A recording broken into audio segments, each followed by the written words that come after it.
ಮೇಲುಕೋಟೆ ಅದ್ದೂರಿ ವೈರಮುಡಿ ಉತ್ಸವಕ್ಕೆ ಚಾಲನೆ ಸಿಕ್ಕಿದೆ. ಗರುಡ ದೇವರ ಉತ್ಸವದ ಮೂಲಕ ಮಹಾಮಂಗಳಾರತಿ, ರತ್ನ ಖಚಿತ ವೈರಮುಡಿ ಕಿರೀಟ ದರ್ಶನ ಕೊಟ್ಟ ಭಗವಂತ.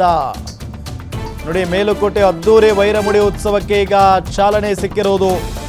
ಗರುಡ ದೇವರ ಉತ್ಸವದ ಮೂಲಕ ಮಹಾಮಂಗಳಾರತಿ ನೆರವೇರಿದೆ. ರತ್ನ ಖಚಿತ ವೈರಮುಡಿ ಕಿರೀಟ ದರ್ಶನ ಕೊಟ್ಟಿದ್ದಾನೆ ಭಗವಂತ. ಚಲುವನಾರಾಯಣ ಸ್ವಾಮಿ ಕಣ್ತುಂಬಿಕೊಂಡಿದ್ದಾರೆ. ಸಹಸ್ರಾರು ಭಕ್ತರು ಗೋವಿಂದ ಗೋವಿಂದ ನಾಮ ಸ್ಮರಣೆ ಮಾಡಿದ್ದಾರೆ ಭಕ್ತರು. ಮೇಲುಕೋಟೆಯ ಚತುರ್ವೇದಿಯಲ್ಲಿ ವೈರಮುಡಿ ಬ್ರಹ್ಮೋತ್ಸವ ಸಾಗಿರುವುದು. ಅದ್ದೂರಿ ಉತ್ಸವ ಇದು. ಅಷ್ಟು ಸಂಖ್ಯೆಯಲ್ಲಿ ಭಕ್ತಾದಿಗಳು ಆಗಮಿಸಿರ್ತಾರೆ. ಗರುಡ ದೇವರ ಉತ್ಸವದ ಮೂಲಕ ಮಹಾಮಂಗಳಾರತಿ ಕೂಡ ಆಯಿತು. ರತ್ನ ಖಚಿತ ವೈರಮುಡಿ ಕಿರೀಟ ದರ್ಶನ ಕೊಟ್ಟಿದ್ದಾನೆ ಭಗವಂತ. ಚಲುವನಾರಾಯಣ ಸ್ವಾಮಿ ಕಣ್ತುಂಬಿಕೊಂಡಿದ್ದಾರೆ. ಸಹಸ್ರಾರು ಭಕ್ತರು. ಎರಡು ಕಣ್ಣು ಕೂಡ ಸಾಲಲ್ಲ, ಅಷ್ಟು ಚಂದವಾಗಿ ಅಂದವಾಗಿ ಈ ಒಂದು ಉತ್ಸವ ಇರುತ್ತೆ.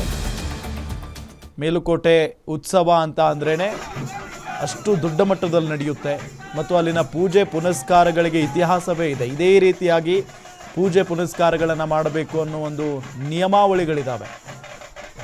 ಸೊ ಪ್ರತಿ ವರ್ಷವೂ ಕೂಡ ಚಲುವನಾರಾಯಣ ಸ್ವಾಮಿ ದರ್ಶನಕ್ಕಾಗಿಯೇ ಭಕ್ತ ಸಾಗರವೇ ಸೇರಿರುತ್ತಲ್ಲಿ. ನೋಡಿ, ಗರುಡ ದೇವರ ಉತ್ಸವದ ಮೂಲಕ ಮಹಾಮಂಗಳಾರತಿಯನ್ನು ನೆರವೇರಿಸಲಾಗಿದೆ. ರತ್ನ ಖಚಿತ ವೈರಮುಡಿ ಕಿರೀಟ ದರ್ಶನವನ್ನು ಕೊಟ್ಟಿದ್ದಾನೆ ಭಗವಂತ. ಚಲುವನಾರಾಯಣ ಸ್ವಾಮಿ ಕಣ್ತುಂಬಿಕೊಂಡಿದ್ದಾರೆ. ಸಹಸ್ರಾರು ಭಕ್ತರು ಚಲುವನಾರಾಯಣ ಸ್ವಾಮಿ ಕಂಡು ಭಕ್ತರು ಹರ್ಷೋದ್ಗಾರವನ್ನು ಮೊಳಗಿಸಿದ್ದಾರೆ. ಗೋವಿಂದ ಗೋವಿಂದ ಅಂತ ನಾಮ ಸ್ಮರಣೆಯನ್ನ ಮಾಡಿದ್ದಾರೆ ಭಕ್ತರು. ಮೇಲುಕೋಟೆಯ ಚತುರ್ವೇದಿಯಲ್ಲಿ ವೈರಮುಡಿ ಬ್ರಹ್ಮೋತ್ಸವ ಸಾಗಿರೋದು.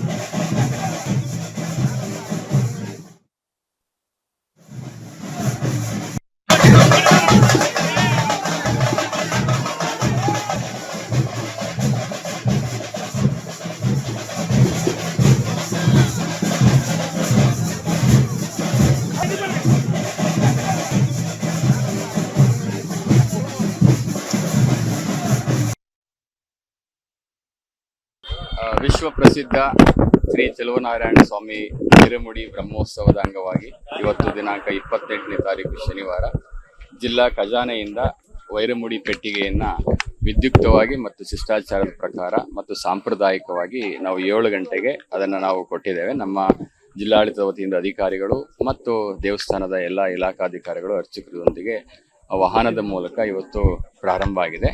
ಮತ್ತೆ ಏನು ನಿಗದಿಪಡಿಸಿದ ಸ್ಥಳಗಳಿರುತ್ತೆ ಆ ಸ್ಥಳಗಳ ಮೂಲಕನೇ ಈ ಒಂದು ಪೆಟ್ಟಿಗೆ ವೈರಮುಡಿಯವರ ಪೆಟ್ಟಿಗೆ ಸಂಜೆ 5 ಗಂಟೆಗೆ ಒಂದು ದೇವಸ್ಥಾನವನ್ನ ತಲುಪಲಿದೆ. ಬರುವಂತ ಭಕ್ತಾದಿಗಳಿಗೆ ಮತ್ತು ಸಾರ್ವಜನಿಕರಿಗೆ ಎಲ್ಲಾ ಮೂಲಭೂತ ಸೌಕರ್ಯಗಳನ್ನ ಒದಗಿಸಿಕೊಡುವ ನಿಟ್ಟಿನಲ್ಲಿ ಜಿಲ್ಲಾಡಳಿತ ಸನ್ನದ್ಧವಾಗಿದೆ. ಸುಮಾರು 140ಕ್ಕೂ ಹೆಚ್ಚು ಬಸ್ಗಳನ್ನು ವಿಶೇಷವಾಗಿ ವ್ಯವಸ್ಥೆನೆ ಮಾಡಲಾಗಿದೆ. ಬರುವಂತ ಭಕ್ತಾದಿಗಳಿಗೆ ಶೌಚಾಲಯದ ವ್ಯವಸ್ಥೆ ಮತ್ತು ಕುಡಿಯುವ ನೀರಿನ ವ್ಯವಸ್ಥೆ ಮತ್ತು ಪ್ರಸಾದದ ವ್ಯವಸ್ಥೆಯನ್ನು ಮಾಡಲಾಗಿದೆ. ಸೊ ಎಲ್ಲ ಸಿದ್ಧತೆಗಳನ್ನು ಕೂಡ ಮಾಡ್ಕೊಂಡಿದೆ.